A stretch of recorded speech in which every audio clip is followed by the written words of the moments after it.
You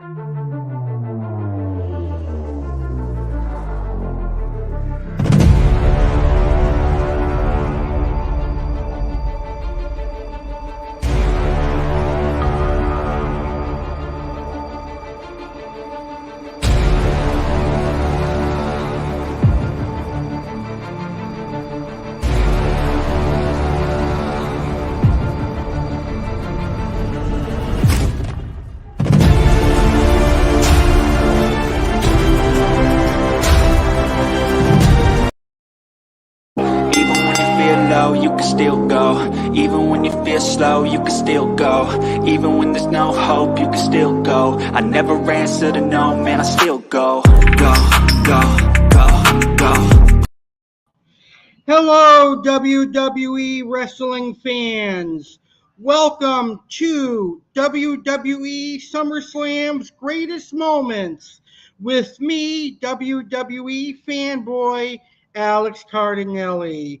It's officially SummerSlam weekend, the biggest party of the summer. SummerSlam is one of my personal favorite WWE premium live events of the year. I, throughout many years, have enjoyed SummerSlam, and I look forward to this year's edition of SummerSlam. So to kick off SummerSlam weekend, tonight we are going to look back at some of the greatest SummerSlam moments of all time. I've got some of my personal favorite SummerSlam moments that we're going to talk about tonight here on this special edition of Pro Wrestling 101 right here on my YouTube channel, The Legendary Alex Cardinale. So we're going to get ready for SummerSlam, which airs at 8 p.m. Eastern, 5 p.m. Pacific tomorrow night on Peacock in the United States of America, and it airs on the WWE Network elsewhere around the world. So we're going to get ready for SummerSlam by looking back at some of the greatest moments in SummerSlam history. Some of the moments that we're going to look back include Roman Reigns' dominant 2020 return at SummerSlam 2020, Brock Lesnar's return last year, Shawn Michaels' in-ring return, and more. So before we get started, I'd like to remind all of our live viewers out there and everybody that is watching this video, feel free to post your favorite SummerSlam memories in the comments. What are your favorite SummerSlam moments and memories, and why? Let me know in the comments what your favorite SummerSlam matches are, your favorite SummerSlam moments and memories. Come be a part of the show, interact with me, and let's talk about SummerSlam before it happens tomorrow night at 8 p.m. Eastern, 5 p.m. Pacific. All right, so without further ado, let's go ahead and get this show started. So the first moment I'm going to talk about is actually a match that happened at SummerSlam 2002. And it was the in-ring return of Shawn Michaels. Now, in 1998, Shawn Michaels had to leave WWE because of a severe back injury. He suffered a back injury in 1998 against The Undertaker at the Royal Rumble in 1998. So he went on to face the Royal Rumble winner, which was Stone Cold Steve Austin. And he dropped the title of Stone Cold at WrestleMania that year. And he went on a 4-year hiatus. During that 4-year period, Shawn Michaels healed his back, and he was able to come back to the WWE. Also, during that 4-year period, Shawn Michaels found religion, he found God, and he had a new leash on life. He became a devoted Christian and a much better man and a family man, and he was in a good place with the WWE in the summer of 2002. So he was contacted by Triple H and Vince McMahon to do a match in the summer of 2002. And this led to the in-ring comeback of one of the greatest of all time, the Hall of Famer Shawn Michaels. So Shawn Michaels made his in-ring return at SummerSlam 2002. Now, it was always supposed to be a one-match return, but Shawn Michaels decided he was going to have a couple more matches, and those couple more matches led to some years in his career. 8 years to be exact, he wrestled for. So Shawn Michaels' in-ring return took place at SummerSlam 2002, and he took on his former friend Triple H, who was the heel in this feud, and Shawn Michaels was the good guy, aka the baby face in this particular feud. So Shawn Michaels made his historic in-ring comeback at SummerSlam 2002.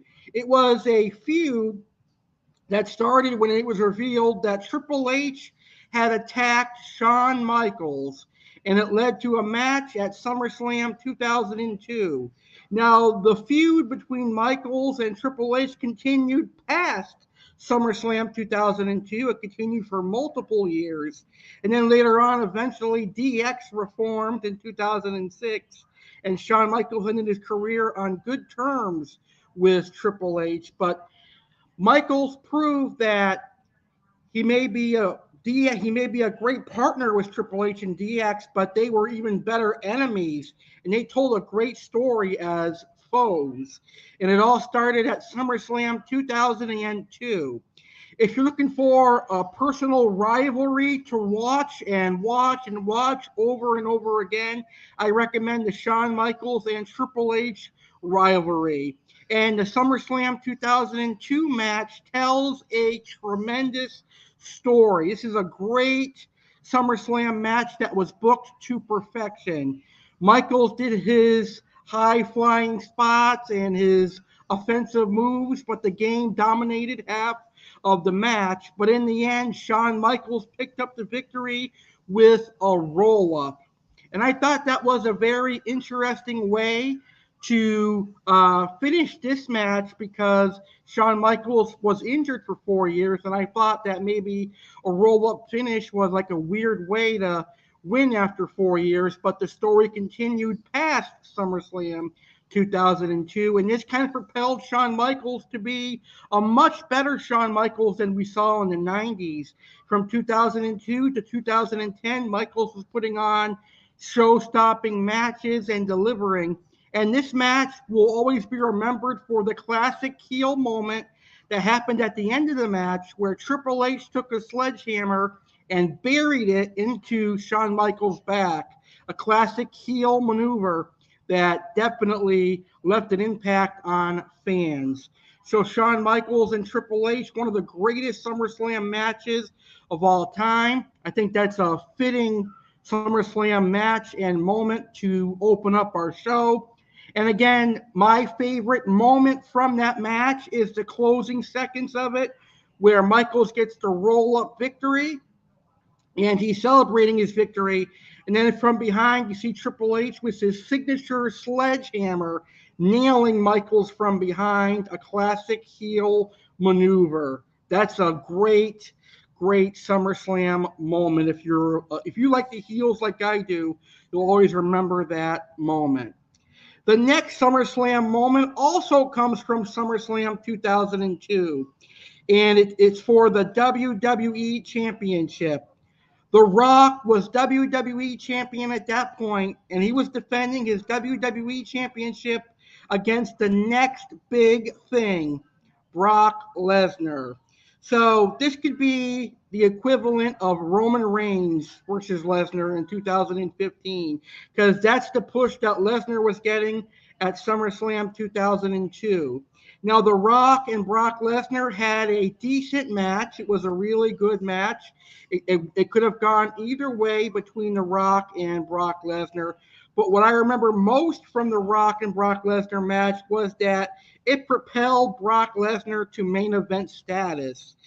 You could tell Lesnar was going to be a big star after his match with The Rock, And The Rock did a great job of putting Brock Lesnar over at SummerSlam 2002. Now, one of my favorite moments from this match is when The Rock, the rock bottom on Paul Heyman through the table. Obviously, when The Rock hit a rock bottom on Brock Lesnar, that was a very close moment. I was very young at the time of this SummerSlam. I thought for sure The Rock was going to retain the WWE Championship at this point, but I was wrong because Brock Lesnar would then hit an F5 and become the youngest WWE champion at the time. Brock Lesnar would defeat The Rock and he would carry SmackDown as the new WWE champion at SummerSlam 2002. So looking back at it, Brock Lesnar can kind of be considered Mr. SummerSlam because Brock Lesnar has had a lot of great moments at SummerSlam, defeating The Rock for the WWE Championship, defeating John Cena for the WWE Championship, defeating CM Punk, defeating Triple H. The only loss he suffered at SummerSlam was against The Undertaker. So Brock Lesnar has every right to lay claim to the throne of Mr. SummerSlam, and he also made a shocking return last year as Cowboy Brock Lesnar. I have to admit, though, I think the babyface Brock Lesnar is one of my favorite faces of Lesnar. All right, the next SummerSlam moment comes from SummerSlam 2005, and it involves two Hall of Famers, and it's a battle of the Icon versus the Showstopper. It is Shawn Michaels taking on Hulk Hogan, a battle of legends. This was a legendary rivalry. It should have been a legendary match, but this is what happens when the battle of egos get involved, the battle of backstage politics get involved. It can ruin a great match. This was actually supposed to be a series of matches. It was supposed to start at SummerSlam 2005. They were supposed to have another match at the next pay-per-view, and then it was supposed to culminate in a steel cage match in another pay-per-view. So it was supposed to be a best of three, but Hulk Hogan only wanted to work one match, and he wanted to win decisively, and he made sure that Shawn Michaels was a heel in this match. And Michaels originally wanted it to be a face versus face, kind of see who the better man match, but Hogan had to make sure it was an old school match, pitting a good guy against a bad guy. And for whatever reason, Mr. McMahon decided to make Hulk Hogan happy and go that route. However, backstage politics aside and egos aside, Michaels and Hogan managed to sell out SummerSlam 2005. SummerSlam 2005 was a legit sellout, and they did put on a great match. Now, what made this match one of my favorite SummerSlam main events of all time is Shawn Michaels overselling. Now, Shawn Michaels is without a doubt one of the greatest storytellers inside a squared circle. And you could tell he was not happy to be working with Hulk Hogan, specifically probably because he was going to be forced to lose to a leg drop. And Michaels has gone on record to say that a leg drop really shouldn't be a finishing move. However, Michaels and Hogan delivered a classic match, but it was best remembered for the overselling. And I think that is what made this match kind of iconic, is the overselling and the battle of egos and politics. Really good match, though. I like the overselling. I like the classic handshake at the end of the match. And then you kind of forget about Shawn Michaels' heel turn because the next night on Raw, he went back to being a babyface. But a good match nonetheless. But SummerSlam 2005, Michaels Hogan, the only time they fought each other, and their feud never continued. But a great match nonetheless. So that's our next moment. All right, moving along. We're going to move down to SummerSlam 2007. Now, I actually don't think I watched this SummerSlam live, but I did watch it, just not live. And one of my favorite matches from SummerSlam 2007 was the Battle of Kings. It was the battle of the King of Kings, Triple H, versus King Booker. And this was Triple H's in-ring return from a injury.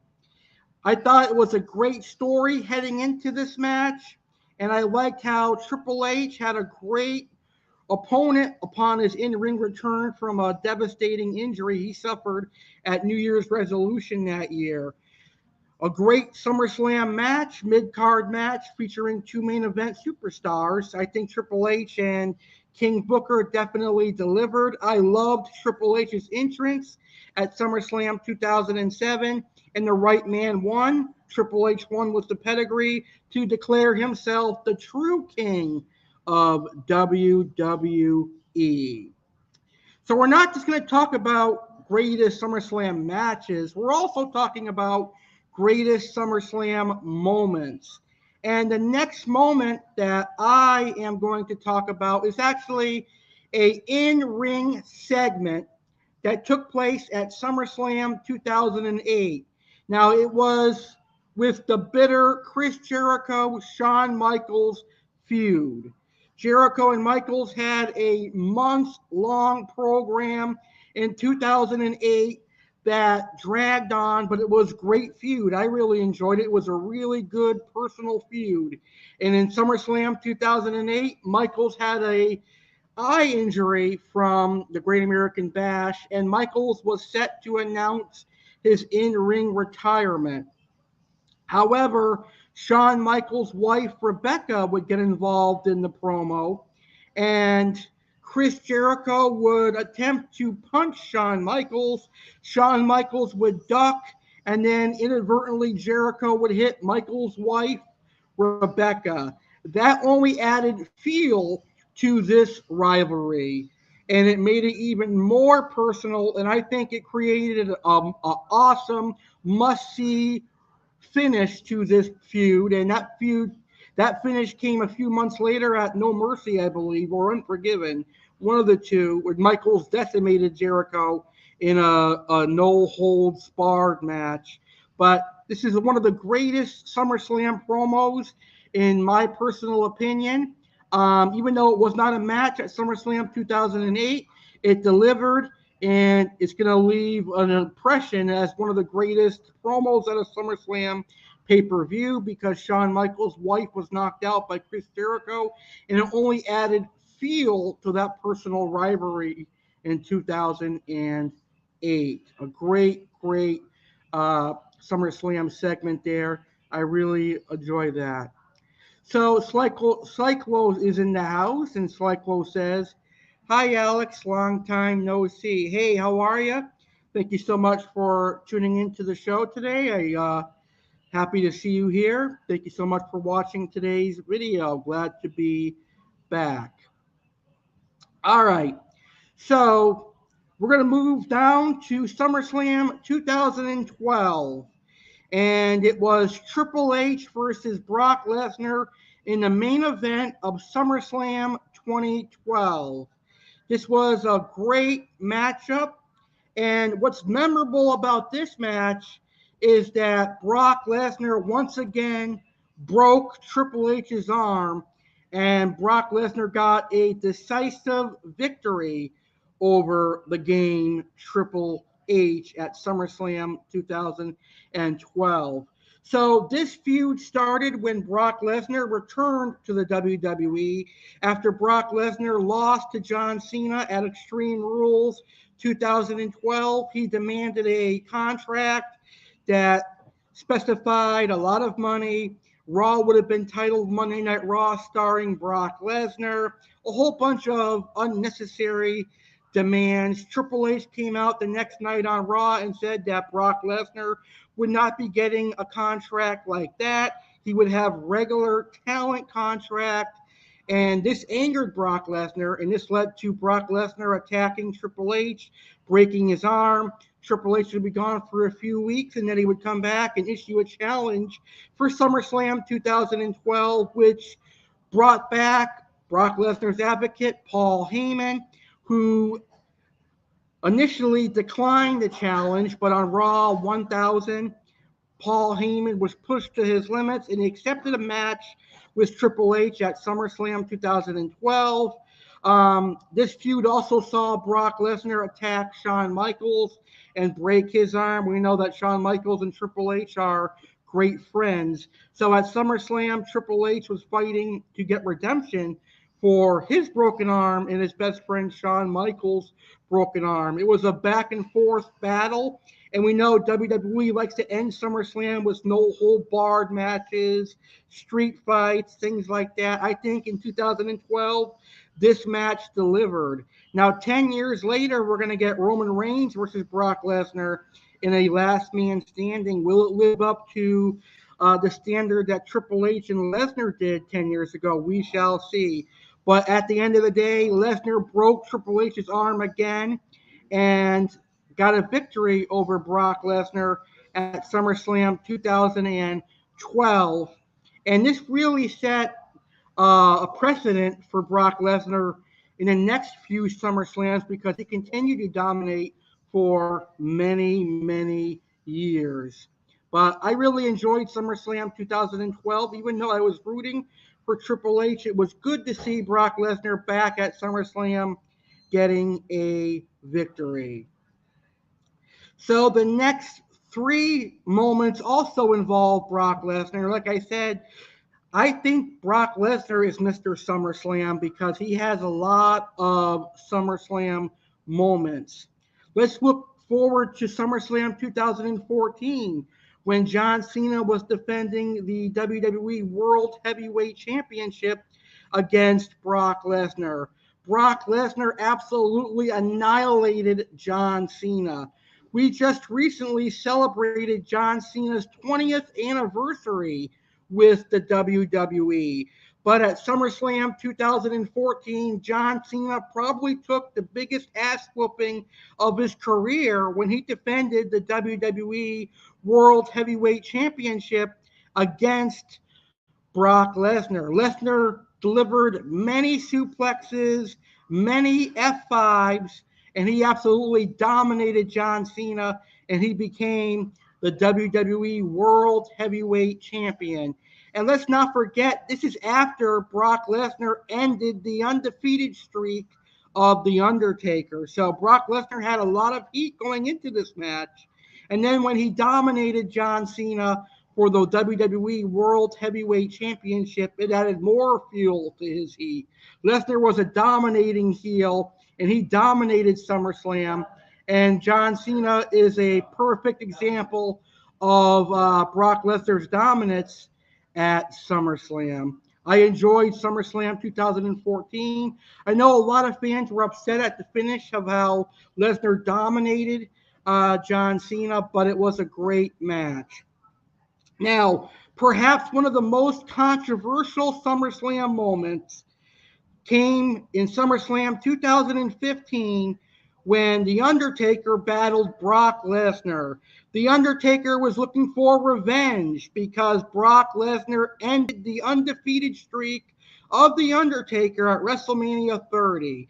So The Undertaker came back and cost Brock Lesnar the WWE World Heavyweight Championship at Battleground 2015. And this set up a match between Undertaker and Brock Lesnar at SummerSlam 2015. It was a good match. It featured Undertaker and Lesnar getting physical with each other. Tombstones, choke slams, F5s, German suplexes, Kimuras. But in the end, The Undertaker got a victory over Brock Lesnar. The Undertaker had to resort to a low blow and a Hell's Gate to get the victory. But in the end, it is a victory to the WWE Hall of Famer, Undertaker. And it was the only victory The Undertaker got in the feud, the 2015 feud with Brock Lesnar at SummerSlam, a controversial ending to SummerSlam. And it was one of the only times that one of WWE's big pay-per-views ended in a controversial fashion, with The Undertaker getting such a controversial victory. But the reason WWE did this was so that Undertaker had a rematch with Lesnar inside Hell in the Cell. And inside Hell in the Cell 2015, this feud came to a clear end with Brock Lesnar getting a decisive, clean victory inside Hell in the Cell. But this match had a lot of funny moments, like this image here, Undertaker sitting up and laughing at Brock Lesnar, with Brock Lesnar laughing back. So SummerSlam 2015, Lesnar and Undertaker was a great SummerSlam match that had a lot of great moments in that match as well. So I really enjoyed Undertaker and Lesnar at SummerSlam 2015.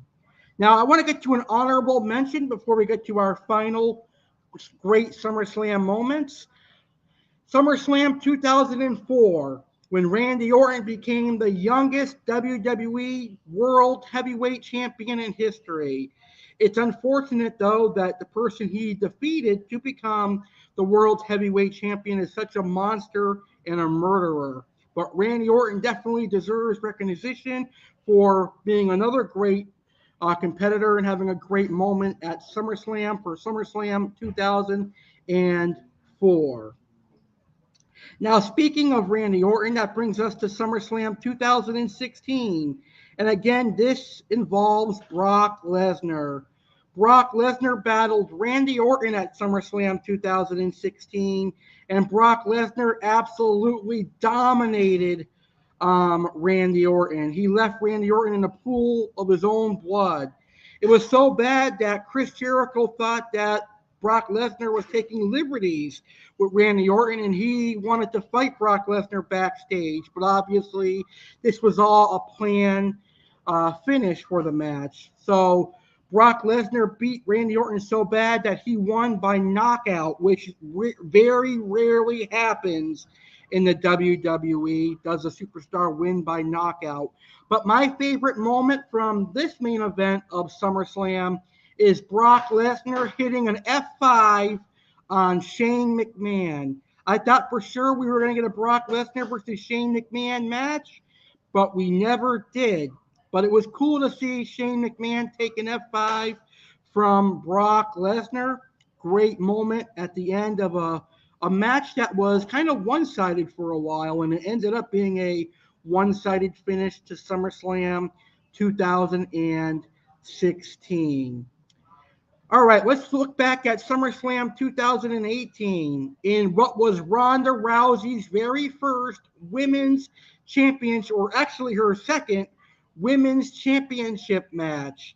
It was Ronda Rousey's very first women's championship victory, because at SummerSlam 2018, Ronda Rousey not only decimated Alexa Bliss, but she defeated Alexa Bliss to become the new Raw Women's Champion at SummerSlam 2018.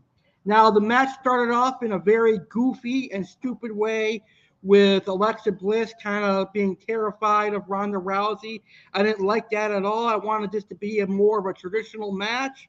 But when the bell sounded and Ronda Rousey was able to get Alexa Bliss in the ring, she put her in the armbar and became the new Raw Women's Champion. And as we know it, Ronda Rousey would become a dominant fighting Raw Women's Champion for quite a while, until she lost her title at WrestleMania 35. Yeah, it was WrestleMania 35. She lost her title. And but it was a great main event, at a great title run for Rousey that began at SummerSlam 2018. SummerSlam 2019, Goldberg versus Dolph Ziggler was a match that was booked last minute and announced last minute on the final Raw leading into SummerSlam. I liked it because it showed the dominance of Goldberg, and it showed that Goldberg could be a serious threat when he needs to be. And he delivered a lot of spears and jackhammers to Dolph Ziggler. Really entertaining to watch, and that is what I liked about Goldberg and Dolph Ziggler from SummerSlam 2019. I thought it was a great match. It wasn't a show stealer or anything like that, but it was a great match. All right, the last two moments we're going to talk about have taken place over the last two SummerSlams. And the first one is SummerSlam 2020. You'll never see it coming, they said. Well, we never saw a dominant heel Roman Reigns until SummerSlam 2020. After The Fiend Bray Wyatt defeated Braun Strowman for the Universal Championship, the big dog Roman Reigns returned, hitting a spear on The Fiend and taking out Braun Strowman. Then Roman Reigns would hold up the Universal Championship.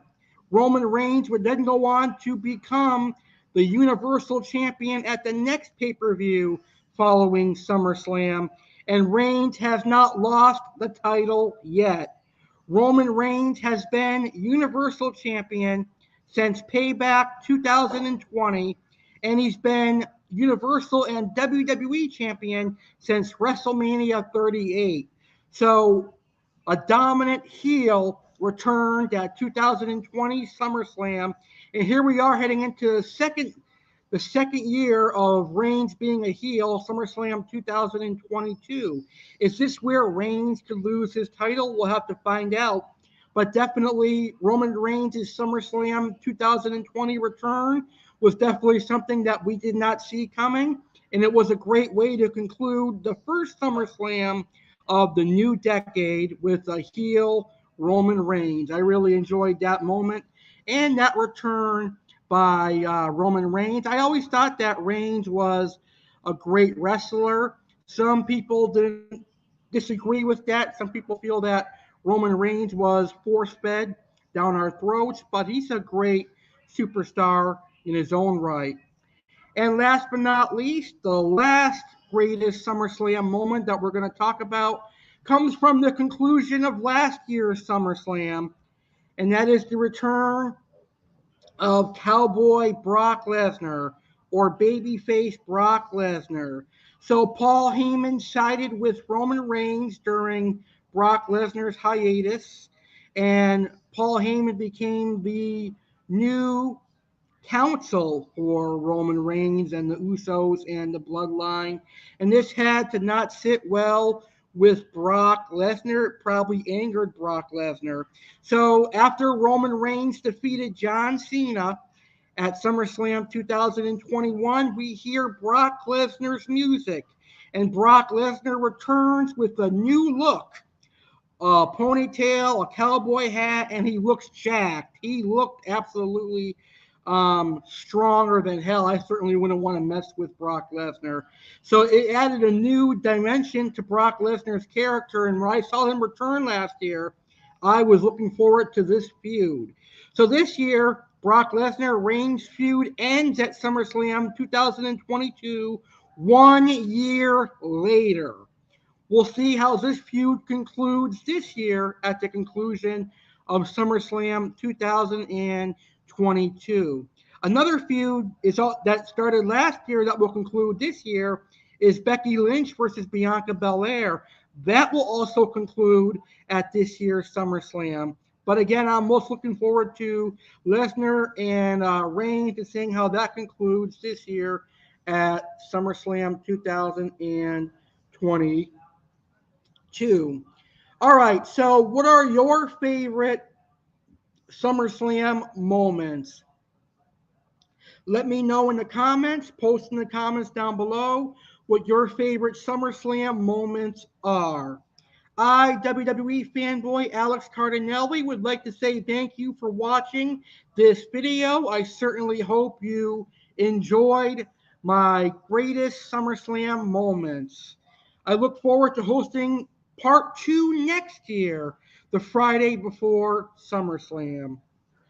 Don't forget, SummerSlam 2022 airs tomorrow night at 8 p.m. Eastern, 5 p.m. Pacific on Peacock in the United States of America and the WWE Network elsewhere. Also, don't miss the 2022 SummerSlam pre-show live tomorrow, 6 p.m. Eastern, 3 p.m. Pacific, right here on this YouTube channel, the legendary Alex Cardinale. I will review the SummerSlam match card. I will discuss my predictions and so much more tomorrow night, 6 p.m. Eastern, 3 p.m. Pacific, about 2 hours prior to SummerSlam going on the air. Tune into my SummerSlam pre-show at 6 p.m. Eastern, 3 p.m. Pacific for my SummerSlam 2022 predictions and more. So with that being said, have a great rest of your Friday night. Have a great weekend. Enjoy WWE SummerSlam. And I will see you for the WWE SummerSlam pre-show tomorrow night. Thank you guys for watching. Leave a like on this video and share it with your wrestling fans if you enjoyed it. Peace out, everybody.